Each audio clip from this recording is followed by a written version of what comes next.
दोस्तों digital payments के इस दौर में हम सभी कोशिश करते हैं कि हम दोस्तों ट्रांजैक्शंस करें वो ऑनलाइन करें, हमारे मोबाइल फोन्स के थ्रू करें या फिर दोस्तों हम यूज करें हमारे प्लास्टिक कार्ड्स को। लेकिन यहां पे बहुत बार हमारे मन में होता है कुछ कंफ्यूजन कि क्रेडिट कार्ड क्या है, डेबिट कार्ड क्या है, एटीएम कार्ड क्या है, मास्टर कार्ड क्या है, वीजा कार्ड क्या है या फिर रुपे कार्ड क्या है। तो आज दोस्तों आप वीडियो देखते रहिए और मैं आपसे बात करने वाला हूं मास्टर कार्ड, वीजा कार्ड और रुपे कार्ड के बारे में। नमस्कार दोस्तों, मेरा नाम है गौरव, आप देख रहे हैं टेक्निकल गुरुजी। चलिए शुरू करते हैं।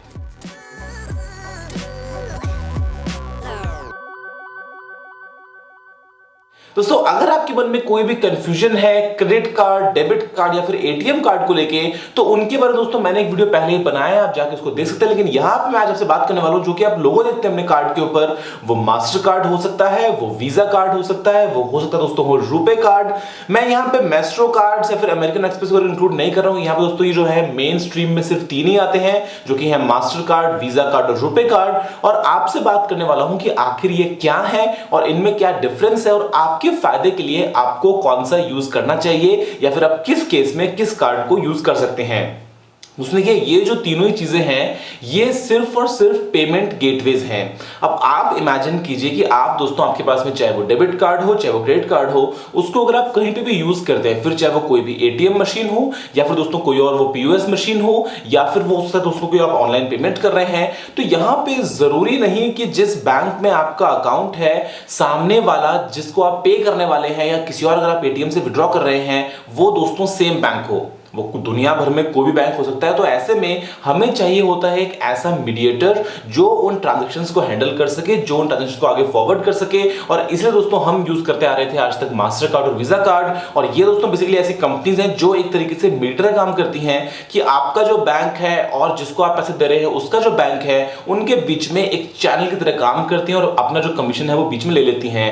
लेकिन यहां पर दोस्तों इंडिया हमारा इतना बड़ा मार्केट है, हमें चाहिए कि अगर हमारा खुद का ही पेमेंट गेटवे सिस्टम हो तो हम ऐसे में मास्टर कार्ड और वीजा कार्ड की जो डोमिनेंस है पूरी दुनिया भर में उनको कंट्रोल कर सकते हैं। दोस्तों इसीलिए इसी विजन के साथ में रुपे कार्ड को इंट्रोड्यूस किया गया, जिसका नाम है पूरा का पूरा अगर बोलूंगा तो रुपी पेमेंट, शॉर्ट कर तो बन जाता है रुपे। और यह दोस्तों एक ऐसा डोमेस्टिक पेमेंट गेटवे है जिसकी मदद से अगर आप कोई भी पेमेंट करते हैं, अगर आपके पास में एक रुपे कार्ड है बेसिकली और अगर आप पेमेंट कर रहे हैं विद इन इंडिया, तो यहां पर दोस्तों क्योंकि कोई बाहर की कंट्री का कोई भी यहां पर आइडेंटिटी इन्वॉल्व नहीं है, आप सिर्फ विद इन इंडिया जो है वो ट्रांजैक्शंस कर रहे हैं, तो काफी फास्ट बन जाते हैं। जो प्रोसेसिंग चार्जेस हैं वो बहुत ही कम है। तो ऐसे में आपका भी फायदा, आप जिससे सामान ले रहे हैं उसका भी फायदा और यहां पर दोस्तों जो बैंक्स हैं उनका भी फायदा।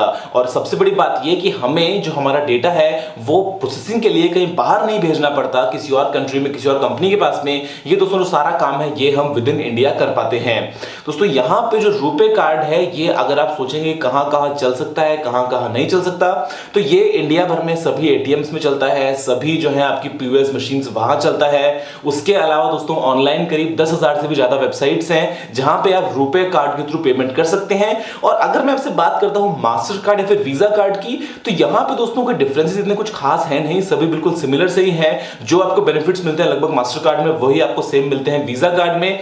फर्क सिर्फ इतना है कि कुछ बैंक जो है वो मास्टर कार्ड को प्रोवाइड करते हैं, कुछ जो बैंक है वो वीजा कार्ड को प्रोवाइड करते हैं। लेकिन दोस्तों अगर बैंक्स जो है वो कोशिश करें उनको अगर प्रोवाइड करना है रुपे कार्ड, तो यहां पे उनको कोई भी एक्स्ट्रा चार्ज नहीं देना पड़ता है उस कार्ड को इशू करने के लिए, जबकि मास्टर कार्ड या फिर वीजा कार्ड के केस में उसको देना पड़ता है। दूसरी बात ये कि जब हमारे प्राइम मिनिस्टर मिस्टर मोदी ने जन धन योजना को शुरू किया तो ऐसे में जितने भी अकाउंट खुले गए उन सभी को दोस्तों दिया गया रुपे कार्ड। तो इसीलिए मैं कहूंगा कि जो मार्केट है वो धीरे धीरे ग्रो कर रहा है। अभी भी दोस्तों इंडिया में बहुत सारे ऐसे हम रहने वाले लोग हैं जहां पे हो सकता है उनके पास में कार्ड्स ना हो, प्लास्टिक मनी ना हो, और वो हो सकता है मास्टर कार्ड या फिर वीजा कार्ड कभी ले ही ना पाते क्योंकि उनका बैंक उनको देगा नहीं, क्योंकि आपको एक सेट जो है वो मिनिमम जो है रिकॉर्ड मेंटेन करना पड़ता है और उनके ऊपर उनको फीस देनी पड़ती है। इसलिए दोस्तों उनको रुपे कार्ड बड़े आराम से मिल सकता है और उसके बाद में एटलीस्ट वो सब लोग भी उस कार्ड को एक डेबिट कार्ड की तरह जगह जगह पे यूज कर सकते हैं, फिर चाहे वो एटीएम मशीन हो या पीओएस मशीन हो या फिर हो सकता है कोई भी अगर ऑनलाइन पेमेंट सिस्टम हो।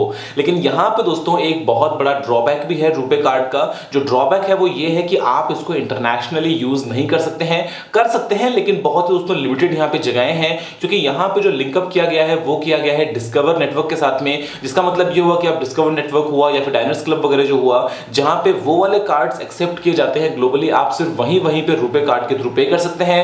उसके अलावा दोस्तों यहाँ पे कोई भी रुपए क्रेडिट कार्ड का अभी तक ऑप्शन नहीं आया है, ये आपको सिर्फ और सिर्फ डेबिट कार्ड की फॉर्म में मिलते हैं। लेकिन दोस्तों अगर आप इंडिया में रह रहे हैं, हम अगर इंडिया में पेमेंट कर रहे हैं, तो एक सर्वे दोस्तों ये बताता है कि अगर आपके पास में क्रेडिट कार्ड है तो 90% ऑफ द ट्रांजैक्शंस जो की जाती हैं आज तक, वो दोस्तों सभी की सभी होती हैं विद इन इंडिया।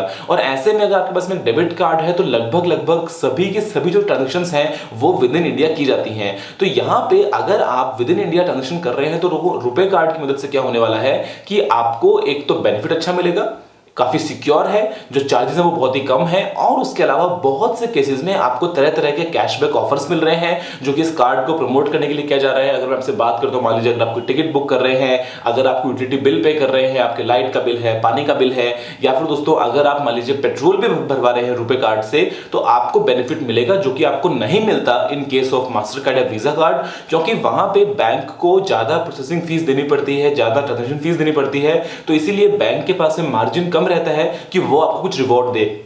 लेकिन रुपए कार्ड के केस में ऐसा दोस्तों हो पा रहा है, और मुझे उम्मीद है कि आगे चल के हम मास्टर कार्ड और वीजा कार्ड की जो डोमिनेंस है उसको कंट्रोल करेंगे, और एटलीस्ट इंडिया में, क्योंकि इतना बड़ा मार्केट है, हम रुपए कार्ड की मदद से बहुत ही आराम से ट्रांजेक्शन कर पाएंगे। और इन फ्यूचर आगे चल के दोस्तों ये इंटरनेशनली भी एक्सेप्ट किया जाएगा अगर और कोलैबोरेशन होते हैं। लेकिन फिलहाल के लिए अगर आप इंडिया में हैं तो डेफिनेटली एक रुपए कार्ड होना आपका फायदे की चीज है। ऐसे में अगर आपके पास में रुपए कार्ड नहीं है तो आपके पास में दो ऑप्शन हैं, या तो अपना एग्जिस्टिंग जो भी डेबिट कार्ड है उसको सरेंडर करके एक नया रुपए कार्ड वाला जो है वो नया वाला कार्ड ले सकते हैं, या फिर दोस्तों आप जनधन योजना में अकाउंट भी खुलवा सकते हैं और वहां से आपको रुपए कार्ड मिल जाएगा। दोस्तों मुझे उम्मीद है कि आपको रुपए card, master card, visa card के बारे में वीडियो पसंद आया होगा। अगर आपके मन में कोई भी सवाल या सुझाव है कि क्रेडिट कार्ड क्या होता है, डेबिट कार्ड क्या होता है, या फिर एटीएम कार्ड क्या होता है, तो उनको लेके मैंने अलग से एक वीडियो बनाई है, वहां पे देख सकते हैं। फिलहाल दोस्तों इस वीडियो में इतना ही। देखने के लिए आपका बहुत बहुत धन्यवाद। आप जरूर से लाइक कीजिए और शेयर कीजिए। अगर कोई और सवाल है या सुझाव है तो आप नीचे कमेंट करना मत भूलिएगा, और चैनल को सब्सक्राइब करना बिल्कुल मत भूलिएगा, क्योंकि मैं आपके लिए रोजाना ऐसी वीडियोस लेके आता रहता हूं। फिलहाल के लिए इतना ही दोस्तों। जय हिंद, वंदे मातरम।